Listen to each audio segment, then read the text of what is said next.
My name's Mick Adam. I work for EMC in Canberra, and I'm the account director looking after federal government agencies.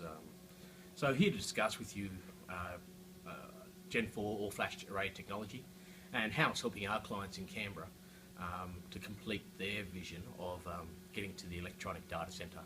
So Wikibon released an article last December. It outlined that if customers wanted to get to that endpoint of the electronic data centre, there was an investment that they needed to make.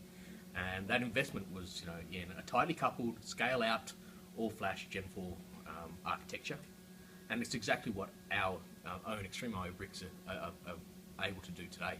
So locally, I've been talking with my clients, with Prime Minister and Cabinet, Australian Bureau of Stats, and Department of Social Services, and about trying to get them to that end game, trying to get them to that electronic data centre endpoint. So it's a long discussion, it's a long journey that you have to take your clients on, and you have to begin that journey by going back and talking about where we've been.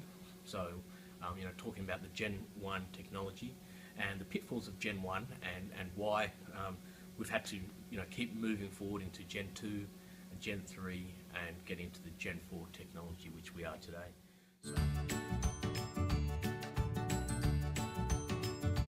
So talking with our clients around Gen 1 and starting the journey, we talked about the architecture and where it fell short. Originally designed for spinning media and optimizing sequential IOs, the inclusion of SSDs did provide some incremental performance improvements, which were great, but it was also bringing in a little bit more inconsistencies and added further complexities to our clients' environments. So they just couldn't afford to bring that into their environment at that stage. And this is what really opened the door for the Generation 2 hybrid flash arrays.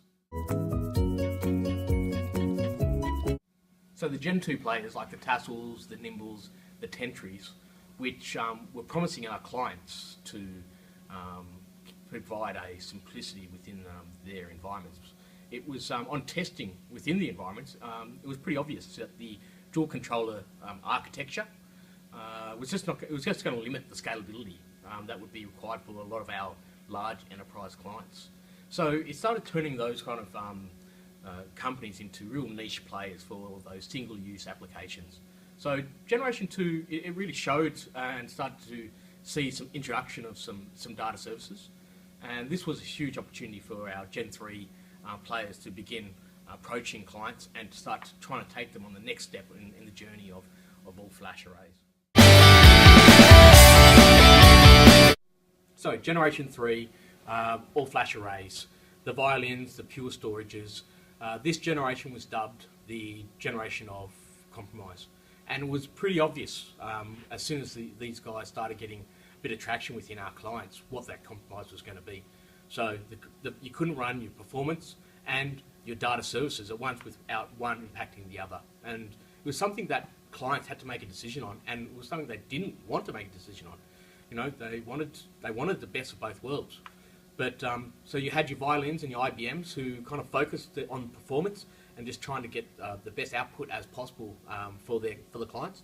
And you had your violins who looked at data services, and that provided a better TCO discussion for clients, and were able to take it back to business, which helped in federal government when you got a better TCO model. But the big issue of making our clients choose, drove them to take on Gen 3 technology at a limited applications. So Gen 3 was still based on dual controller architecture, so not enterprise ready. It was limited scalability and still niche user cases. So the theory was there. Our clients could see the benefits, and they saw it was still a bit limited. And that's where we went into Gen 4 architecture and where we started taking them on the XtremIO journey.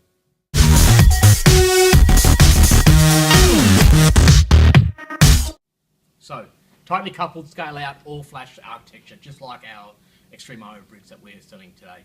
So today, our XtremIO bricks are 12 N-way active-active controllers.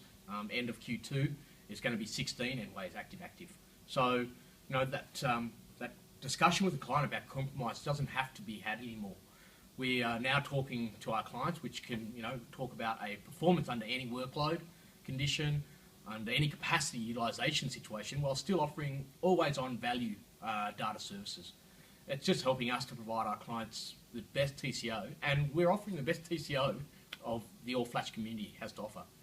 This is enabling our clients like PMC, ABS to get their all-flash data centres up and going, or getting them to the point where they can start making better decisions on their all-flash data centres.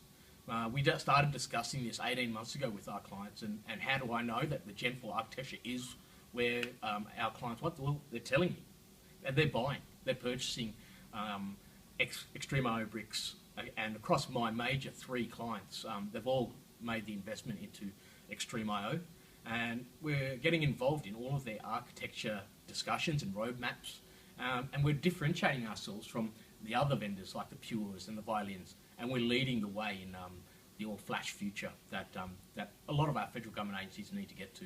So thank you. I believe I'm now Gen 4 certified. Thanks very much for listening. I'm Ali Adam and I approve of this message.